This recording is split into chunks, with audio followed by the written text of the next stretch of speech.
నమస్తే రమ్మగారు. నమస్తే జయ. రమ్మగారు, ఈ మధ్య మీరు చాలా రోజుల నుంచి నాకు పురాణ కథలు చెప్పట్లేదండి. సో ఈ రోజు ఎందుకు నాకు పురాణ కథల వైపు మనసు వెళ్తోంది. మనం రామాయణం గురించి కథ చెప్పాం. అంటే బ్రదర్హుడ్ గురించి, రామలక్ష్మణులు ఎట్లా వాళ్ళు అన్నదమ్ములు ఎలా కలిసి ఉంటున్నారంటే సొంత అన్నదమ్ములు కాకపోయినా కూడా అవును, వాళ్ళు ఎలా కలిసి ఉన్నారు అనేది చెప్పాం మనం. అయితే ఒక మదర్ నన్ను అడిగారు, మరి రామాయణం చెప్తే రాముడు లక్ష్మణుడు చాలా బెస్ట్ బ్రదర్హుడ్ చెప్తాము, అదే రామాయణంలో మనం వాలి సుగ్రీవుల గురించి చెప్పాలి. వాళ్ళిద్దరు కొట్టుకున్నారు అండ్ వాలి మరణానికి సుగ్రీవుడే కారణమయ్యాడు కదా, అది ఎలా చెప్పాలి? మరి ఇప్పుడు రాముడు తమ్ముడిని తీసుకుని వచ్చాడు అడవికి, తమ్ముడు సపోర్ట్ చేశాడు. ఇప్పుడు అన్నదమ్ములు ఇద్దరు, ఇప్పుడు వీళ్ళు ఇంత అన్నదమ్ములకి ఒకళ్ళ మీద ఒకళ్ళకి ప్రీతుండి వాళ్ళ అంత కలిసున్న జంటలో ఉన్నవాడైనటువంటి రాముడు ఒక అన్నదమ్ముల్లో పెద్దవాడిని చంపడానికి ఎందుకు ఉద్యుక్తుడయ్యాడు? అన్నదమ్ములు కలిసి ఉండాలి, మేము కలిసి ఉన్నాం మీరు కూడా కలిసి ఉండాలని ఎందుకు చెప్పాల? ఆవిడ ప్రశ్న చాలా సూటిగా ఉంది. మెసేజెస్లో కూడా పెట్టారు వాలి సుగ్రీవుల కథ ఎలా చెప్పాలి అని. ఇంకొక ఆవిడ నన్ను అడిగారు, ఇది ఎలా చెప్పాలండి అని. మనం చాగంటి వారి ప్రవచనాల్లో ఇది మనం అప్పుడప్పుడు వస్తుంటుంది, ఇది ఒక పాయింట్. ఇది అంటే వాదనకి తూగాల్సిన విషయం కాదు, కానీ వాలి సుగ్రీవుల గురించి తెలుసుకోవాలి. ఇప్పుడు రాముడు లక్ష్మణుడు ధర్మబద్ధులై ఉన్నారు. వాళ్ళ తండ్రి పెంపకం చాలా మంచి పెంపకము.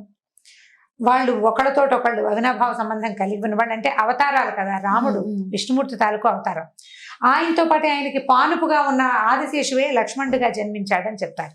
స్వామి భక్తి కూడా ఒకటి, భ్రాతృభక్తి రెండోది. ఆ రెండు కలిసి లక్ష్మణుడి రూపం దాల్చారు. అయితే ఇప్పుడు వాలి సుగ్రీవుల గురించి చెప్పేటప్పుడు వీళ్ళు వానరులు, అంటే మానవులు కాదు మొదటిది. తర్వాత వీళ్ళు బ్రదర్హుడ్ గురించి ఎవరిది వాళ్ళకే కానీ రెండో వాళ్ళకి అది అప్లై అవ్వదు. మనం వీళ్ళలాగా ఉండాలని, మనం బాగున్న వాళ్ళని ఆదర్శంగా తీసుకోవాలి. ఇప్పుడు వాలి సుగ్రీవుల్ని ఆదర్శంగా తీసుకుంటామని ఎవరంటారు? ఎవరు అనలేరు, ఎవరు అనలేం కూడా. ఎందుకంటే వాళ్ళు వానరులు, మానవులు కాదు. అవును. అయితే ఈ కథ చెప్దాం. వాలి మరియు సుగ్రీవుడు ఒకే తండ్రికి పుట్టిన వాళ్ళు. అయితే తండ్రి ఒకడని చెప్పకూడదు, వీళ్ళకి తల్లి ఒకరు. వృక్షరజువు అనేటువంటి ఒక వానరుడు, ఒకతను, ఒక ఆయన వానరుడే బహుశా, ఒక అప్సర తీర్థంలో స్నానం చేసి స్త్రీగా మారిపోయాడట. పురుషుడు స్త్రీగా మారిపోయాడు. స్త్రీగా మారి అప్సరసగా మారినటువంటి అతనిని చూసి సూర్యుడు మరియు ఇంద్రుడు ఇద్దరు మోహితులవటం వల్ల ఈ అబ్బాయిలు ఇద్దరు జన్మించారు. కంఠభాగం నుంచి సుగ్రీవుడు, వాలం తోక భాగం కింద భాగం నుంచి వాలి జన్మించారని పురాణ కథ. ఇప్పుడు దీనికి ఎట్లా చెప్తామంటే, రామాయణం దానికి ముందు దశకంఠుడు రావణాసురుణ్ణి, తర్వాత ఈ భూలోకం నిండా ఏర్పడినటువంటి రాక్షసుల వాళ్ళని సంహరించడం కోసం దేవతలందరూ తమ తమ శక్తులని భూలోకానికి పంపించారు. అట్లా పంపబడిన వాళ్ళే ఆంజనేయుడని మనకు చాలామంది పేర్లు మనం చెప్పుకుంటాం. రుద్రాంశ ఆంజనేయ స్వామి, విష్ణువంశ ఆయన తాలూకు పడక అయినటువంటి ఆదిశేషు వంశ, తర్వాత ఏమో శంఖచక్రాల అంశలు రామలక్ష్మణ భరత శత్రుఘ్నులుగా జన్మించారని, తర్వాత వానరులందరూ కూడా తలా ఒక దేవత తాలూకు శక్తిని నిక్షిప్తం చేయబడటం వల్లే జన్మించారని చెప్తారు. అట్లా సూర్యుడు మరియు ఇంద్రుని వల్ల జన్మించిన వాళ్ళు వాలి సుగ్రీవులు. అయితే వాలి రామాయణంలో రాముల వారికి ఏ సహాయము చేయలే, మరణించాడు. సుగ్రీవుడు సహాయం చేశాడు. ఇప్పుడు వాలి ఏ రకంగా చేశాడు అంటే, వాలిని రాముడు సంహరించడం వల్లే సుగ్రీవుడు ధైర్యం తెచ్చుకుని తర్వాత పని చేశాడు. ఆ రకంగా వాలి కూడా ఉపయోగపడినట్టే రామాయణ కథ. అయితే వీళ్ళిద్దరూ ఈ తర్వాత పురుష రూపం దాల్చిన ఈ పిల్లలిద్దరిని అతను పెంచాడు, వాలి మరియు సుగ్రీవుడిని. ఈ వాలి అతని పుట్టుకకి కారణం ఇంద్రుడు. ఇంద్రుడు ఒక కాంచనమాలని బహుకరించాడట వాలికి. ఆ కాంచనమాల ఏంటంటే, అతని ఎదురుగుండాకి ఎవరు వస్తే వాళ్ళ శక్తిని ఆ కాంచనమాల లాగేసుకుంటుంది. వాలి మహాబలశాలి, మామూలు వాడు కాదు.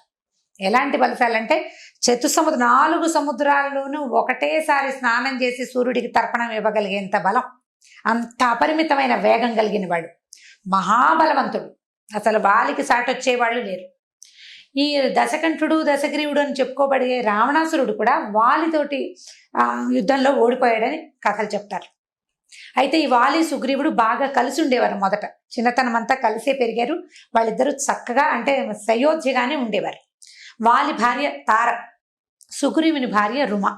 వీళ్ళందరూ ఒక వానర రాజ్యాన్ని కిష్కింధలో రాజ్యాన్ని స్థాపించుకుని వాళ్ళ దారిన వాళ్ళు ఉన్నారు.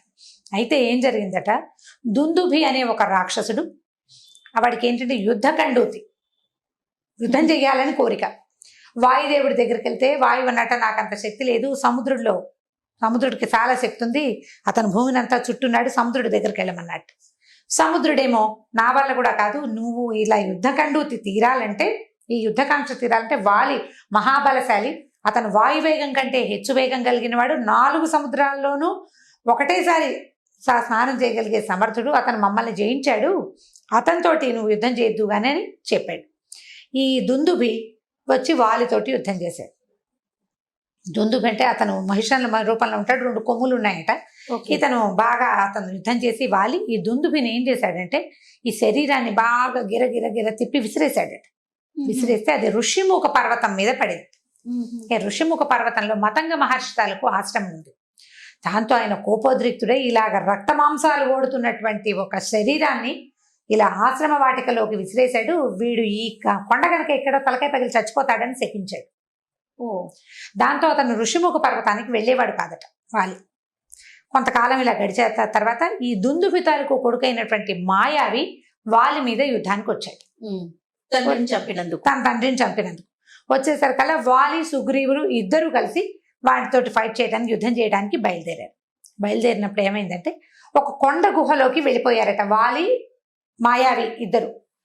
అయితే ఏమైంది, నేను తిరిగి వస్తాను, ముందు మాయావి పరిగెత్తాడు, వాలి అతని వెనకాల కొండ గుహలోకి వెళ్తే వీడిని చంపేసి వస్తాను, నువ్వు ఇక్కడే వేచి ఉండమని చెప్పి సుగ్రీవుడికి చెప్పాడు. ఈ సుగ్రీవుడు ఏం చేశాడు, చాలా కాలం అక్కడ వేచి ఉన్నాడు. ఉండేసరికల్లా అన్న తిరిగి రాకుండా రక్తం కారిందట బయటికి. రక్తం బయటకు వచ్చింది గుహల నుంచి. రక్తం బయటకు వచ్చిన అన్న బయటికి రాకపోయేసరికల్లా అన్నే మరణించాడని భ్రమపడిన సుగ్రీవుడు ఆ కొండ గుహని మూసేశాడట. ఒక రాయితోటి, పెద్ద బండరాయిని అడ్డంగా పెట్టి అక్కడి నుంచి బయటకు వచ్చేసాడు. వచ్చి ఇలా అన్న యుద్ధం చేయడానికి వెళ్ళాడు, అతను రాలేదు, ఇలా నెత్తురు వచ్చింది అని దుఃఖించాడు బాగా. ఈ మంత్రులందరూ ఏమన్నారంటే ఇప్పటికి యుద్ధానికి వెళ్ళే చాన్నాళ్ళు అయిపోయింది, రాజ్యం అల్లకల్లోలంగా ఉంది, రాజు లేకపోతే కుదరదు, ఆయన తర్వాత తమ్ముడివి నువ్వే కదా, నువ్వు రాజు అవ్వమని బలవంతంగా ఈయన్ని రాజును చేశారు. రాజు కనుక అయితే పూర్వరాజు భార్య కూడా ప్రస్తుత రాజును సేవించాలనేది నియమం వాళ్ళ రాజ్యంలో. అప్పుడు ఈయన తార కూడా ఆయనతో పాటే సుగ్రీవుడితో పాటే ఉండిపోయింది. కొంతకాలం గడిచాక ఈ గుహలో నుంచి వాలి బయటకు వచ్చేసాడు. వచ్చేసాడు రాజ్యం దగ్గరికి, తన రాజ్యానికి వచ్చాడు. వచ్చేసరికల్లా సుగ్రీవుడు రాజుగా, తన భార్య అతన్ని పక్కన చూసేసరికల్లా కోపోద్రిక్తుడైపోయి సుగ్రీవుడిని చావ కొట్టేశాడు. సుగ్రీవుడికి ఎంత చెప్పబోయినా నేను కావాలని చేయలేదు, నీవు బయటికి రాకుండా ఉండడానికి అది అడ్డం పెట్టలేదు, ఇలా రక్తం వస్తే నేను భయపడి చేశానంటే నేను ఒకడి చేతిలో చచ్చిపోతానని నువ్వు ఎలా నమ్మావు? నన్ను బయటికి రానివ్వకుండా ఉంచడానికి నువ్వు గుహకు అడ్డం పెట్టావు, నువ్వు దుర్బుద్ధితోనే మాయోపాయంతో చేసావు, నా రాజ్యాన్ని భార్యని అపహరించావని వాలి శత విధాల సుగ్రీవుడు ఎంత నచ్చజెప్పినా వినలా. అతన్ని కొట్టి బయటికి తోసేసి వాలి వెంబడి పడేసరికల్లా ఈ భయంతో సుగ్రీవుడు పరుగులు తీస్తూ ఋషిముఖ పర్వతానికి వెళ్ళిపోయాడు. ఆల్రెడీ ఋషిముఖ పర్వతం పట్ల ఈ గురించి ఇతనికి శాపం ఉంది. ఋషిముఖ పర్వతానికి ఎక్కడు వాలి, అక్కడ మతంగ మహర్షి ఆశ్రమం ఉంది, ఆయన ఒప్పుకోడు. ఆ కొండెక్కితే గోతలకే పగిలిపోతుంది, ఋషి శాపం ఫలిస్తుంది కదా. ఇప్పుడు బలశాలి అయిన వాడు బలశాలతో యుద్ధం చేస్తాడు కానీ ఋషిని ఏం చేయలేదు కదా. ఎవడు ఆ శరీరాన్ని ఇక్కడ పడేశాడో బడతలకాయ పగిలిపోతుంది అని చెప్పాడు. అది ఎవడైనా సరే, పాలాక్షుడైనా ఆ మంత్రానికి దొరకాల్సింది ఇక ఆ శాపానికి.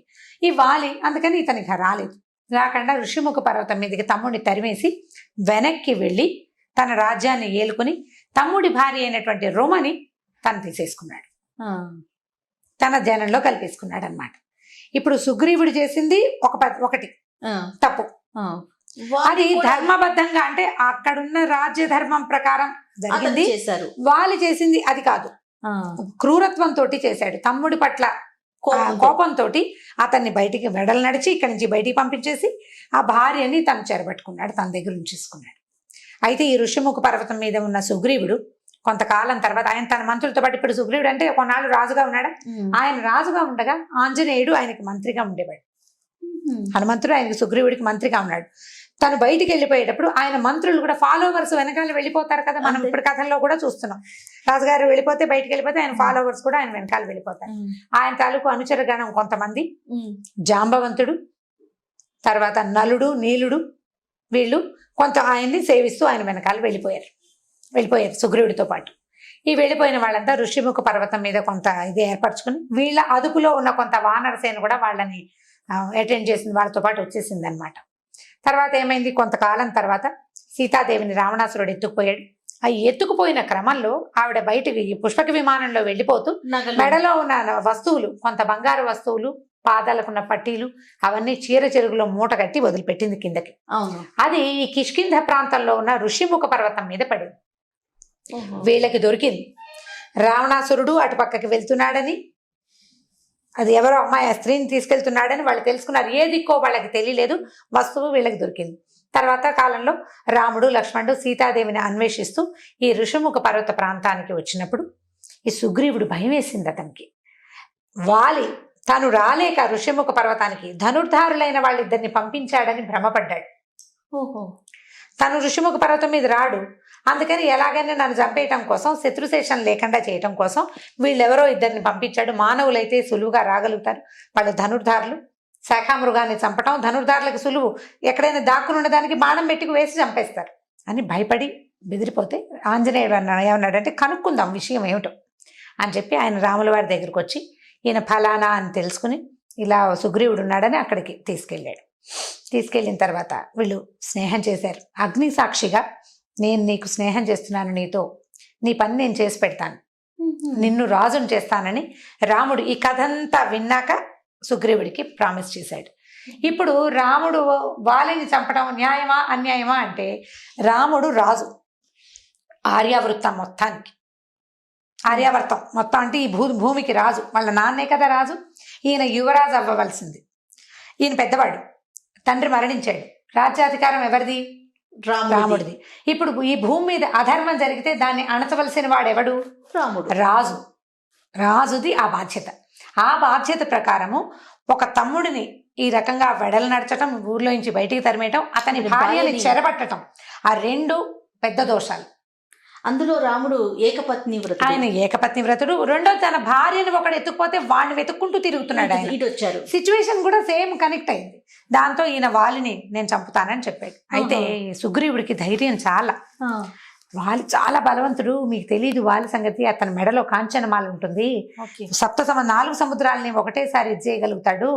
రావణాసురుడు ఓడిపోయాడు వాలి చేతిలో, వాలి పరమ బలశాలి అంటే. అప్పుడు ఈయన ఏం చేశాడట, ఆ లైన్లో ఉన్నటువంటి 7 సాల వృక్షాలని ఒకే బాణంతో పడగొట్టాడట.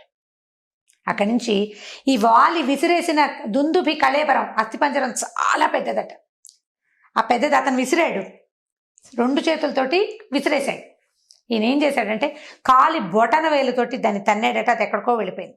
రాముడు బలశాలి. అది చూపించారు, ఈయన చెయ్యగలడు అనేది చూపించడం కోసం, నేను ఇది చేయగలను, వాలి నాకు పెద్ద విషయం కాదు అని చెప్పడం కోసం ఆ సాల వృక్షాలు 7 ఒకటే బాణంతో పడగొట్టి ఈ దుందుభి శరీరాన్ని బొటన వేలుతోటి ఇలా అంటే స్ట్రైకర్ లాగా పోయిందనమాట. అది అట్లా చేశారు. చేసేసరికి నమ్మాడు. నమ్మి ఏం చేశాడు, నువ్వు వాలిని పిలుచుకురా, నేను సంహరిస్తానని చెప్పాడు. ఈ సుగ్రీవుడు వెళ్ళి వాళ్ళ దగ్గరికి కేకలు పెట్టాడు, నా రాజ్యం, నా భార్యను అపహరించావు, నన్ను ఇట్లా బయటికి పంపేశావు, రా బయటికి రా, మన ద్వంద్వ యుద్ధం చేద్దామని అరిచేసరికల్ ఈ వాలి ఏమిటి వీడికి బాగా తీటగా ఉంది, వీడి సంగతి చూద్దామని చెప్పి భార్యతోటి వచ్చి వీళ్ళిద్దరు కలిసి ద్వంద్వ యుద్ధం చేశారు. ఒకళ్ళొకళ్ళు తోసుకోవటమే, చేతులతోటే యుద్ధం, లేదా చెరుకో గదా పెట్టుకుని యుద్ధం చేశారు వాలి సుగ్రీవులు. ఇప్పుడు బాణం వేస్తానని చెప్పాడు ఈయన, చాటు నుంచి బాణం వేయాలి. వాలి సుగ్రీవులు ఏకగర్భ సంజాతులు ఒకేలా ఉంటారు. వాళ్ళు ఎలా పోలిక ఒకటే. అవును, అదే ఎలా వాళ్ళని ఏం చేయటం, ఇతన్ని గుర్తుపట్టలేకపోయాడు ఆయన. రాముడు ఒకటే, వెనక నుంచి చూస్తే ఒకటేలా ఉన్నాయి శరీరాలు. అప్పుడు ఏమైంది, ఏమీ అవ్వలేదు, బాగా దెబ్బలు తిన్నాడు. దెబ్బలు తిని పరిగెత్తేసాడు ఋషిముఖ పర్వతం వైపు. దాంతో వాలి 2 అరుపులు అరిచి, నీకు ధైర్యం లేదు, నువ్వు యుద్ధం చేయలేని వాడివి ఎందుకు పిలిచావు అని చెప్పి వెనక్కి వెళ్ళిపోయాడు. వెళ్ళిపోతే ఏడుస్తూ సుగ్రీవుడు, అయ్యా ఇలా చేసావు నన్ను, చూడు ఇలా చావు దెబ్బలు కొట్టేశాడు నన్ను, నేను నిన్ను నమ్మితే నువ్వు నాకు ఇదే చేసావు అంటే రాముడు ఏమన్నాడంటే, అయ్యా మీ ఇద్దరిని గుర్తుపట్టలేకపోతున్నా నేను, ఒక పని చేద్దామని ఒక అడవి తీగతోటి మాల అల్లి సుగ్రీవుడి మెళ్ళో వేశారట గుర్తుపట్టడానికి. అప్పుడు మర్నాడు మళ్ళీ పిలిచేసరికల్లా వీడు మళ్ళీ వచ్చాడు ఏమిటి అని వాళ్ళు బయటకు వస్తుంటే భార్య ఏం చెప్పిందంటే, నువ్వు వెళ్ళొద్దు, నిన్న తన్నులు తిన్నవాడు ఇవాళ పిలుస్తున్నాడంటే వాడికి ఏదో బలం దొరికిందనమాట అని ఆవిడ చెప్పింది. తార చాలా తెలివిగల క్యారెక్టర్ ఆవిడది, చాలా తెలివైంది ఆవిడ. నిన్న చావు దెబ్బలు తిన్నాడు, కొన్నాళ్ళ దాకా అసలు వాడు లేవని కూడా లేవకూడదు, అట్లాంటిది లేచి ఇప్పుడు యుద్ధానికి రమ్మంటున్నాడంటే వాడికి ఏదో సహాయం దొరికింది మొదటిది. రెండోది, ఈ ఋషిముఖ పర్వత ప్రాంతానికి ధనుర్ధారులైన వాళ్ళు ఎవరో వచ్చారని వేగుల నుంచి వార్తుంది, వాళ్ళు ఏమైనా సహాయం చేస్తారేమో, నువ్వు వెళ్ళొద్దు అంటే ఆయన ఏమీ లేదు, సుగ్రీవుడికి అంత శక్తే లేదు, మనుషులు మన్నేం చేస్తారు, నన్నేం చేయగలరు, నేను ఎవరినైనా జయించగలిగిన వాడినని ఇతను వేగంగా వెళ్ళేసరికల్లా ఈసారి ఏమైంది, ఇద్దరు ద్వంద్వ యుద్ధం చేస్తుంటే దండ మెడలో అడవి పూల మాల ఉన్నవాడు సుగ్రీవుడు, లేనివాడు వాలి. బాణం వేసి కొట్టేరు వెనక నుంచి, బాణం తగిలింది, వాలి పడిపోయాడు. పడిపోతే అడిగాడు, నన్ను నువ్వు చాటు నుంచి కొడతావా, యుద్ధం చేసే నీతి ఇదేనా అంటే, నువ్వు శాఖామృగానివి, జంతువువి నువ్వు, వానరులని, శాఖామృగం అంటే వానరులు, కోతులు, చాటు నుంచే కొట్టాలి, నువ్వు ధర్మం గురించి మాట్లాడడానికి నీకేం ధర్మం హక్కు లేదు, నీకు ధర్మం గురించి మాట్లాడడానికి, తమ్ముడి భార్యను చెరపట్టావు నువ్వని రాముడు సమాధానం చెప్పాడు. అప్పుడు ఇతను పడిపోగానే అతను వెనకాల అనుచరులు వాళ్ళు వీళ్ళు పరిగెత్తుకొస్తారు కదా, అందరూ వచ్చారు. ఆయనకు కొడుకుంటే అప్పుడు ఏం చేశాడు, వాలి తన తప్పు కొంత మటుకు రియలైజ్ అయ్యి సుగ్రీవుణ్ణి రాజుని చేసి ఈ అంగదుండి తన కొడుకైనటువంటి అంగదుణ్ణి యువరాజు పట్టాభిషేకం చేయమని చెప్పాడు. ఈయన సుగ్రీవుడు కూడా మాట ఇచ్చాడు, దుఃఖపడ్డాడు. తన అన్నయ్య చచ్చిపోతుంటే సుగ్రీవుడు సంతోషపడలేదు. నేను నా ఒక తెలివి తక్కువ పతానంతో, అంటే మొట్టమొదటి జరిగిన పొరపాటు వల్ల ఈ పని చేయవలసి వచ్చింది అని అన్నం చూసి చాలా దుఃఖం అనుభవించాడట సుగ్రీవుడు. దుఃఖపడి ఈ కొడుకుని నేను యువరాజుని చేస్తానని మాట ఇచ్చాడు. వాలిని దహనం చేసేసారు. తర్వాత సుగ్రీవుడికి పట్టాభిషేకం చేయబడింది. ఇప్పుడు వాలి సుగ్రీవుల కథ బెస్ట్ బ్రదర్హుడ్కి చెప్పచ్చా చెప్పకూడదా అంటే బ్రదర్హుడ్కి చెప్పాల్సిందే. అన్నదమ్ముల్లో ఇలాంటి పొరపచ్చాలు రాకూడదు అని చెప్పడం కోసం వాలి సుగ్రీవుల కథ చెప్పచ్చు. నేను బ్రీఫ్గానే చెప్పాను. ఇందులో బోల్డ్ అని డీటెయిల్స్ ఉన్నాయి, చాలా డీటెయిల్స్ ఉన్నాయి. ఇంకా కొంచెం డీటెయిలింగ్గా మీరు వాలి సుగ్రీవుల గురించి ఇంటర్నెట్లో సెర్చ్ చేయొచ్చు, పుస్తకాలు దొరుకుతాయి, డీటెయిల్డ్గా కూడా చెప్పచ్చు. దీన్ని పరిహరించాలని అంటే ఇది చెప్పకూడని విషయంగా భావించద్దమ్మా దయచేసి, ఎందుకంటే ఇది తప్పకుండా చెప్పాల్సిన రామాయణ అంతర్గత కథల్లో వాలి సుగ్రీవుల కథ తప్పకుండా చెప్పాల్సిన కథ. వాళ్ళకి అసలు ప్రముఖ స్థానం ఉంది కదా మరి, ఎందుకంటే పతాక నాయకుడు సుగ్రీవుడు చివరి దాకా ఉన్నాడు, కథ ఎండింగ్ దాకా ఉన్నాడు కదా. ఆంజనేయ స్వామికి ఎంతైతే ఉందో సుగ్రీవుడికి కూడా ఉంది, అంతే పాత్ర. ఎందుకంటే ఆంజనేయ స్వామి ఆయన ప్రముఖ పాత్ర వహించినప్పటికీ సుగ్రీవుడి వల్లే ఆంజనేయ స్వామి వెళ్ళగలిగారు అక్కడ, అది ఆయన పంపించాడు. చాలా బాగుంది స్టోరీ, ఇంట్రెస్టింగ్ గా ఉంటుంది. కథ చెప్పాలి పిల్లలకి తెలియాలి, చెప్పచ్చు. అంటే మనం 10-12 ఏళ్ళు వచ్చిన పిల్లలకి పురాణ కథలు చెప్తాం కదా, వాళ్ళు ఇప్పుడు అన్నదమ్ములు కొట్టుకుంటుంటే వాళ్ళు సుగ్రీవులాగా కొట్టుకోకూడదు, రామలక్ష్మణులాగా కలిసి ఉండాలి. ఇలా ధర్మ సంబంధమైన వ్యవహారాలు వచ్చినప్పుడు ఇది చెప్పుకోవాల్సిన కథ. ఇప్పుడు సుగ్రీవుడు తారని తనతోటి ఉంచుకున్నాడు, రాజధర్మం ప్రకారం అది 1% కరెక్ట్. కానీ వాలి రుమని తనతో ఉంచుకున్నాడు, అది తప్పు. తమ్ముడు భార్య కూతురుతోటి సమానం, మరి అన్న భార్య తల్లితోటి సమానం కదా అని అడగటానికి ఇవి వానర జాతి. ఆ జాతిలో రాజుల దగ్గర కూడా అలాంటిది ఉంది. అంటే రాజుగారి భార్య కొత్త రాజుతోటి ఉండటం అనేది అక్కడ ఒక నియమం, సాధారణ నియమమే. అది పూర్తిగా అదే న్యాయమైన సంగతి అని చెప్పలేం, కానీ అది ఉన్నది ఖచ్చితంగా. అందుకని ఇలా జరిగింది. ఎప్పుడు మనం ఎప్పుడైతే ఈ స్త్రీ సంబంధమైన వ్యవహారాలు వచ్చినప్పుడు ధర్మం విచ్ఛిత్తైపోతుంది.